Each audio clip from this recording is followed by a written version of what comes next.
प्यारे विद्यार्थियों, मैं अनुराग झंवर आपका पुनः इस YouTube चैनल पे आपका स्वागत करता हूँ।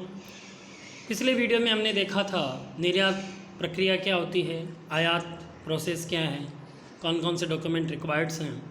अब हम देखते हैं कि भारत में जो विदेशी व्यापार हो रहा है, पर्टिकुलरली उसमें निर्यात, उनको प्रमोशन देने के लिए, वो ज़्यादा से ज़्यादा हों, प्रोन्नति, उनको प्रोत्साहन देने के लिए क्या क्या स्कीम्स चल रही हैं, कौन कौन से संगठन हैं।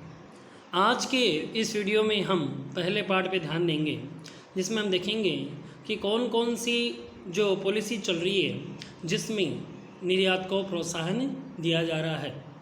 तो देखिए, निर्यात में आप देखोगे कि ऐसा नहीं है कि जो चीज़ भारत निर्यात कर रहा है वो केवल भारत ही निर्यात कर रहा है, बल्कि बहुत सारे ऐसे देश होते हैं जो कि उस वस्तु का निर्यात कर रहे होते हैं।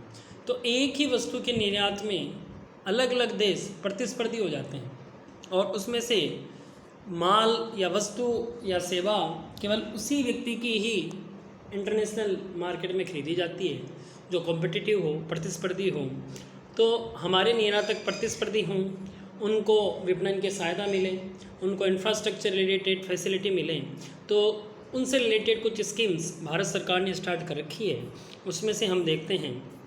देखिए, सबसे पहले जो स्कीम है उसका नाम है शुल्क वापसी योजना। अब शुल्क वापसी योजना के अंतर्गत क्या होता है, देखिए, जो भी वस्तु निर्यात की जा रही है उसका उपभोग अगर भारत में नहीं किया जा रहा, मतलब जितनी भी चीज़ें बन रही हैं या जो पर्टिकुलर केवल एक्सपोर्ट के लिए अगर वो चीज़ बन रही है, तो उसमें आपको किसी भी प्रकार का कोई उत्पादन शुल्क एवं सीमा शुल्क देना नहीं होता। अगर आपने किसी भी तरह का सीमा शुल्क या उत्पादन शुल्क भारत सरकार को दिया है, तो जैसे ही आप उस संबंधित निर्यात संबंधित प्रपत्र प्रस्तुत करेंगे, प्रमाण देंगे, तो उसी समय जो भी आपके ऊपर उत्पादन शुल्क लगा है, अगर आपने कोई आयातित माल लिया है ताकि आप एक्सपोर्ट कर सकें, कुछ ऐसे रॉ मटेरियल्स होते हैं जो हम आयात करते हैं, उसको फिनिश करते हैं और उसको एक्सपोर्ट कर देते हैं। जैसे मैं आपको बताता हूँ, diamond, we are in India, हम इंपोर्ट करते हैं फ्रॉम अफ्रीका और उसको पॉलिश्ड करते हैं। सूरत में पॉलिश्ड होता है, जयपुर में होता है, उसको चमकाते हैं, उसको नगीनों में जड़ते हैं और उसको हम एक्सपोर्ट कर देते हैं यूरोपियन कंट्रीज़ में, अमेरिकन कंट्रीज़ में। तो यहाँ पे रॉ मटेरियल हमारे पास नहीं है, but for export we required this type of the imports. तो ऐसे इम्पोर्ट्स को प्रोत्साहित किया जाता है और ऐसे इम्पोर्ट पे अगर कोई ड्यूटी लगी हुई है तो वो भी आपको वापस कर दी जाती है, बशर्ते जो इम्पोर्ट हुआ है रॉ मटेरियल वो पूर्ण रूप से एक्सपोर्ट के लिए हुआ हो। तो इसे आप अंतिम वापसी या सीमा शुल्क वापसी भी कहते हैं। सेकंड पॉइंट है बॉन्ड योजना के अंतर्गत निर्यात हेतु विनिर्माण। देखिए, इसके अंतर्गत क्या होता है, फर्म जो वस्तुओं का उत्पादन शुल्क अथवा अन्य कोई शुल्क होता है उसको तत्कालिक भुगतान न करके एक बॉन्ड देती है, एक वचन देती है सरकार को कि अगर वो इनका निर्यात करेंगे तो देना नहीं होगा, नहीं करेंगे तो वो इनका शुल्क दे देंगे। तो ये होती है बॉन्ड स्वीप। नेक्स्ट है विक्रय करके भुगतान से छूट। देखिए, आपका जो जीएसटी लग रहा है, गुड्स एंड सर्विस टैक्स, ये इसमें आपका जो पहले सेल्स टैक्स लगते थे, जो पहले वेट लगता था, वो मर्ज हो चुका है। तो जीएसटी के अंतर्गत भारत में तो अगर कोई वस्तु का विक्रय हो रहा है तो उस पर विक्रय कर लगता है, लेकिन अगर कोई वस्तु जो भारत में निर्मित है और जिसका निर्यात किया जा रहा है, अर्थात जिसको दूसरे देशों में बेचा जा रहा है, तो ऐसी वस्तुओं पर विक्रय कर नहीं लगता। आप ध्यान से सुनिए, जो वस्तुएं निर्यात की जा रही हों उनको विक्रय कर से एग्जम्पशन है, उनको विक्रय कर चुकाने से छूट दी गई है।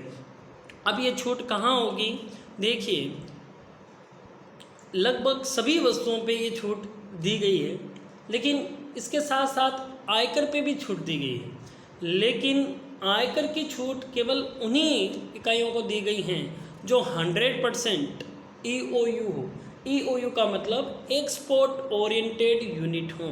वापस सुनिए आप, जो प्रॉपरली EOU हो, जिसका मतलब होता है एक्सपोर्ट ओरिएंटेड यूनिट, मतलब उसमें जो भी चीज़ें बन रही हैं वो सारी की सारी आपको एक्सपोर्ट होगी। एग्जाम्पल के तौर पे मैं आपको बताता हूँ, भीलवाड़ा में एक कंपनी है, लिस्टेड है BSE NSE पे, नितिन स्पिनर्स।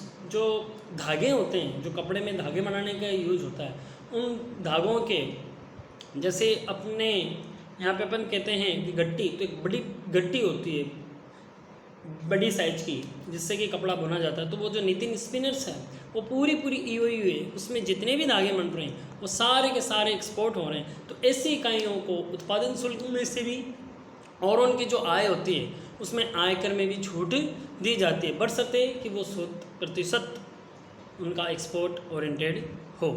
नेक्स्ट पॉइंट है अग्रिम लाइसेंस योजना। देखिए, हमने देखा है चाहे आपको निर्यात करना हो चाहे आपको आयात करना हो, आपके पास लाइसेंस होना आवश्यक है। अब होता क्या है, कुछ फर्म ऐसी होती हैं जो नियमित रूप से निर्यात कर रही होती हैं, कुछ औषधि हैं जो तथर्थ रूप का यहाँ आशय है कभी कभी करती हैं। कई बार हम देखते हैं कि कोई वस्तु को प्रोड्यूसर बना रहा है और उसकी देश में डिमांड कम है और उसके पास प्रोडक्शन अच्छा खासा हो रहा है, तो वो उसको प्रोडक्शन को स्टोर न करके एक शॉर्ट पीरियड ऑफ टाइम के लिए या कभी कभार अगर उसको एक्सपोर्ट करता है, तो ऐसी जो फर्म होती हैं इनको हम बोलते हैं तथर्थ फर्में जो निर्यात कर रही होती हैं। तो देखिए, इस योजना के अंतर्गत निर्यातक को निर्यात के लिए वस्तुओं के उत्पादन, घरेलू एवं आयातित आगत की बिना किसी शुल्क का भुगतान किए आपूर्ति की छूट है। मतलब अगर वो आयातित वस्तु ले रहा है या इंडिया से अगर यहीं से लोकल लेवल पे रॉ मटेरियल प्रोक्योरमेंट कर रहा है तो उसको कोई भी शुल्क दे नहीं है।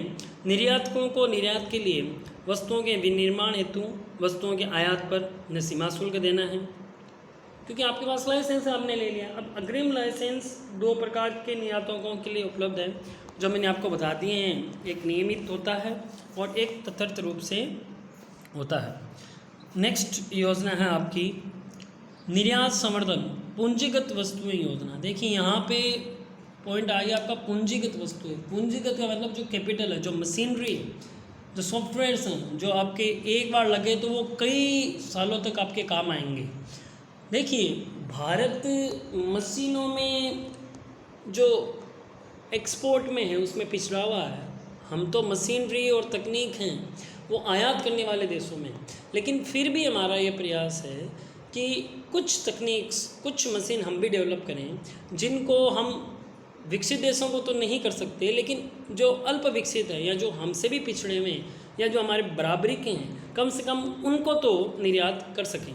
तो देखिए, निर्यात संवर्धन पूंजीगत वस्तु योजना में क्या है, इस योजना का जो मुख्य उद्देश्य होता है वो यही है कि निर्यात के लिए आप ऐसा उत्पादन कर रहे हैं जो कि पूंजीगत वस्तुओं का हो। और देखिए, कई बार ऐसा भी होता है कि आपके पास मशीनरी नहीं है, टेक्नोलॉजी नहीं है, जिस कारण से आप निर्यात में प्रतिस्पर्धी नहीं हो रहे हैं। तो इस योजना के अंतर्गत आपको अगर निर्यात करना है तो आप उन पूंजीगत वस्तुओं को आयात भी कर सकते हो। देखिए, हम आयात को हमेशा हतोत्साहित करते हैं, लेकिन अगर कोई आयात ऐसी मशीनरी का हो, ऐसी वस्तुओं का हो जो कि हमारे निर्यात में सहायक हो, जो हमारे निर्यात को बढ़ावा देने में शामिल हो, तो ऐसे आयातों को भी हम प्रोत्साहन देते हैं। और इन प्रोत्साहनों में न तो कोई सीमा शुल्क लगता है, न ही आपकी कोई ड्यूटी लगती है, और ये चीज़ें तभी होनी चाहिए जब आप सर्टेन टर्म्स एंड कंडीशन को पूरा करें। तो देखिए, आप मशीनरी को बेचोगे कैपिटल तो भी आपको फ़ायदा है। अगर आप को एक्सपोर्ट कर रहे हो, किसी भी वस्तु का कर रहे हो, और उसके लिए आपको सर्टेन टाइप ऑफ मशीनरी चाहिए। देखिए, एक्सपोर्ट के लिए जो चीज़ बना रहे हो उसके लिए आपको मशीनरी चाहिए, तो वहाँ पे आयातों को प्रोत्साहित किया जाता है, सीमा शुल्क नहीं लगता प्रमाण देने पे। लेकिन अगर आप कोई वस्तु आयात कर रहे हो ताकि आप लोकल यानी देश के अंदर जो कंजम्पशन हो रहा है उसको मीट कर सकें, उसको आप बराबर पहुंचा सकें, तो वहाँ पे आपको ये छूट नहीं मिलेगी। अब नेक्स्ट पॉइंट देखिए, हाँ, ये एक इम्पोर्टेंट पॉइंट है कि निर्यात फर्मों को निर्यात गृह एवं सुपरस्टार व्यापार गृहों के रूप में मान्यता देने की योजना। देखिए, कई ऐसी कंपनीज हैं जो कंटिन्यूसली एक्सपोर्ट में इंडल्ज है, कंटिन्यूसली एक्सपोर्ट कर रही है और अच्छी खासी उन्होंने रेपो बना रखी है। तो भारत सरकार उनको सर्टेन टाइटल देती है जिसके कारण से उनकी गुडविल और भी बढ़ती है। और कई बार हमने देखा है कि कुछ जो ये एक्सपोर्ट हाउस होते हैं ये एक्सपोर्ट करने का काम करते हैं बजाय कि एनीथिंग मैन्युफैक्चरिंग नहीं करते। जो भी मैन्युफैक्चरिंग कर रहा है उससे खरीद रहे हैं और एक्सपोर्ट कर रहे हैं। तो ये प्योरली एक्सपोर्ट ओरिएंटेड कंपनीज़ होती हैं और ऐसी फर्म्स होती हैं जिनको बड़ी ही अच्छी जानकारी होती है अंतर्राष्ट्रीय व्यापार की। तो देखिए इसमें भली भांति स्थापित निर्यातकों को जो ऑलरेडी एस्टेब्लिश है उनको और ज़्यादा प्रमोशन करने के लिए, उनके उत्पादों को और ज़्यादा जो मार्केटिंग है उसमें फैसिलिटी देने के लिए, उनकी गुडविल बढ़ाने के लिए सरकार कुछ सेलेक्टेड जो निर्यातक फर्म एक्सपोर्ट फर्म्स हैं उनको एक्सपोर्ट हाउस, ट्रेड हाउस या सुपरस्टार ट्रेड हाउस का दर्जा देती है। उनको ये जो आप ये कह सकते हो एक तरीके से पदवी दी जाती है और ये सम्मानजनक, देखिए बहुत रिस्पेक्टफुल ये स्टार्स होते हैं क्योंकि अगर किसी भी एक्सपोर्ट हाउस के आगे ये पदवी लगती है या ये एफिलिएशंस मिलती हैं तो इंटरनेशनल मार्केट में उनकी जो कॉम्पिटिटिव एडवांटेज है, कॉम्पिटिटिव स्ट्रेंथ है वो इंक्रीज़ होती है। देखिए जब कोई फर्म पिछले कुछ वर्षों में जो एक क्राइटेरिया है एक्सपोर्ट का उसको अगर पूरा करती है तो ऐसी फर्मों को जो और भी कुछ टर्म्स एंड कंडीशन हैं उनको भी फुलफ़िल करती है तो ऐसी फर्मों को उनके और वो निर्यात अच्छा दे तो उनको ये मान्यता दी जाती है। ऐसे हाउसेज को प्रोफेशनली जो हेल्प है वो भी गवर्नमेंट की तरफ से दी जाती है। नेक्स्ट पॉइंट है निर्यात सेवाएं। देखिए ये जो निर्यात गृह होते हैं, ये जो दूसरे निर्यातक हैं उनको निर्यात से संबंधित जो कागजी कार्रवाई होती है, कैसे किया जाएगा, साख पत्र कैसे होते हैं, ये सारी सुविधाएं प्रदान करते हैं। नेक्स्ट पॉइंट है निर्यात वित्त। देखिए भारत सरकार का ध्यान ये है कि हमारा जो विश्व व्यापार में स्थान है वो बढ़े, ऊंचा होवे और हम विश्व व्यापार के 3% तक हिस्से पे अपना कब्जा करें। तो ये संभव तब होगा कि आप निर्यात अधिक करें, क्योंकि आयात अधिक करने से तो आपके देश की जो पूंजी है, जो आपके देश के पास मुद्रा भंडार, विदेशी मुद्रा भंडार है वो कम होगा। तो निर्यातक को कोई परेशानी नहीं हो, हम निर्यातक में कॉम्पिटिटिव एडवांटेज हमको मिले, हम दूसरे देशों के प्रतिस्पर्धा में हमारा सामना हो सके, तो इसके लिए वित्त की आवश्यकता होती है। देखिए निर्यात में 2 तरीके से वित्त की आवश्यकता होती है, एक तो लदान से पूर्व और एक लदान के बाद। देखिए लदान से पूर्व वित्त का तात्पर्य है कि आप कच्चा माल खरीदेंगे, आपकी प्रोसेस होगी, प्रोडक्शन होगा, उसकी ट्रांसपोर्टेशन होगी, पैकेजिंग होगी, उसको शिप में या एयर में लोडिंग होगी। तो इन सब चीज़ों के लिए जो खर्चा लगता है उसके लिए जो वित्त दी जाती है उसको तो हम कहते हैं लदान पूर्व वित्त। लेकिन लदान होने के बाद भी वो माल आयातक के पास पहुंचता है, आयातक उसको रिसीव करता है, माल को चेक करता है, फिर आपको भुगतान देता है। तो उस पीरियड में टाइम लगता है, कई बार 2 महीने से लेकर 6 महीने लग जाते हैं। तो अब अगर कोई निर्यातक उसी के भरोसा बैठा रहे तो उसकी तो सारी फाइनेंशियल कंडीशन बिगड़ जाती। तो जब तक उसको वो भुगतान नहीं मिलता, जब तक उसके पास वो पैसा नहीं आता, तब तक उसके परिचालन के लिए भी जो उधार दी जाती है, जो वित्त उपलब्ध की जाती है, उसको हम कहते हैं लदान पश्चात साख या लदान पश्चात वित्त की व्यवस्था। बहुत सरल टर्म्स एंड कंडीशन में ये दी जाती है, जिसमें जो ब्याज, जो इंटरेस्ट लगता है वो भी बहुत कम लगता है। नेक्स्ट पॉइंट है निर्यात प्रवर्तन क्षेत्र, इसको हम ईपीजेड बोलते हैं। ईपीजेड का मतलब एक्सपोर्ट प्रमोशन जोन। बहुत सारी जगह हमने क्या कर रखे हैं कि जो हमारे पोर्ट्स हैं, जो एयरपोर्ट्स हैं, वहाँ पे नज़दीक ही हमने एक ऐसा एरिया डेवलप कर रखा है ताकि हमारी कॉस्ट कम आए, हम कॉम्पिटिटिव बने और उस पर्टिकुलर जोन में जो भी इंडस्ट्रियल यूनिट लगी हुई हैं वो सारी ही निर्यात के लिए होती हैं। इसमें से देखो आपके पास कुछ एग्जांपल है, जैसे कांडला है गुजरात के अंदर, सांता क्रूज इपीजेड है मुंबई में, फाल्टा है वेस्ट बंगाल में, Noida in UP, Cochin Kerala, Chennai in Tamil Nadu and Visakhapatnam in Andhra Pradesh. जिसमें से आप देखो सांता क्रूज तो में तो केवल इलेक्ट्रिकल एंड जो आपके डायमंड्स और ज्वेलरी है उससे से रिलेटेड है। अब इनको इपीजेड को हमने स्पेशल इकोनॉमिक सेज में कन्वर्ट कर दिया। आजकल हम इसको सेज बोलते हैं, स्पेशल इकोनॉमिक जोन। ये आपका जयपुर में भी 3-4 आपके सेज बने हुए हैं, सीतापुरा में हैं। तो ये जो पर्टिकुलर लगे हुए रहते हैं, यहाँ पे आपको बहुत सारी टर्म्स एंड कंडीशन होती है, बहुत सारी सुविधाएं दी हुई होती है। जैसे रिको डेवलप करता है एरिया, वैसे ये एरियाज़ डेवलप होते हैं। एक पर्टिकुलर इंडस्ट्रीज़ को, पर्टिकुलर फर्म को ये दिए जाते हैं। जयपुर वाला महिंद्रा को दिया हुआ है, तो वो पूरा डेवलप करते हैं। जो भी कंपनी आना चाहती है, जो भी फर्म आती है, उनको ऑलरेडी सारी सुविधाएं उपलब्ध होती हैं। इसमें हमने देखा ये PPP मोड पे, पब्लिक प्राइवेट पार्टनरशिप के मोड पे भी होता है। या तो पूरा निजी व्यक्ति या निजी फर्म डेवलप कर रही है, या राज्य सरकार और निजी फर्म मिलकर इसको कर रही होती है। नेक्स्ट है 100% निर्यात पर इकाई। देखिए इसके बारे में तो मैंने आपको पहले भी बताया था कि आप ऐसे यूनिट इपीजेड आप ऐसे ईओयू बना रहे हैं 100% कि पूरा जो वहाँ बन रहा है वो सारा एक्सपोर्ट हो रहा है। और अब आप क्या कर रहे हो कि एरिया डेवलप करके बहुत सारे यूनिट लगा रहे हो ताकि सभी को कम्पिटिटिव एडवांटेज मिले। वहीं पे सारे डिपार्टमेंट्स होते हैं। तो ये सारी जो चीज़ें की गई हैं वो भारत सरकार के द्वारा जो ये स्कीम्स चलाई गई हैं वो इसलिए चलाई गई हैं कि हम एक्सपोर्ट में हम कॉम्पिटिटिव, एक्सपोर्ट हमारा अच्छा हो और भारत की जो भागीदारी है विदेशी व्यापार में वो बढ़े, और वो आयात के कारण से नहीं बल्कि निर्यात के कारण से बढ़े।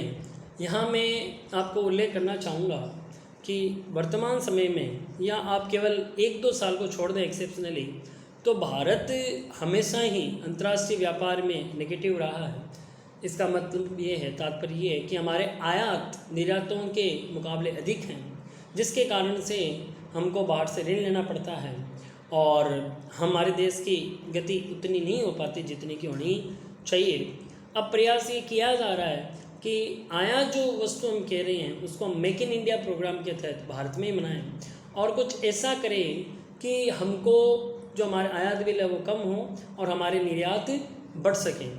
और ये कार्य है वो सभी के सहयोग से ही संभव हो पाएगा, जिसमें सरकार है, राज्य सरकारें हैं, केंद्र सरकार हैं, आपके जो कुछ इनोवेशन करने वाली जो इकाइयां हैं वो हैं, और निजी भागीदारी साहसी शामिल हैं। तो आज के लिए बच्चों इतना ही। आशा है कि आप इस कोरोना पीरियड में अपना ध्यान रख रहे होंगे। जो राज्य सरकार और केंद्र सरकार की गाइडलाइंस हैं उनको फॉलो करिए। और असाइनमेंट के रूप में आपके पास असाइनमेंट है कि राजस्थान में कौन कौन सी जगह और किस किस वस्तुओं के सेज लगे हुए हैं उनको आप देखें, सर्च करें। धन्यवाद।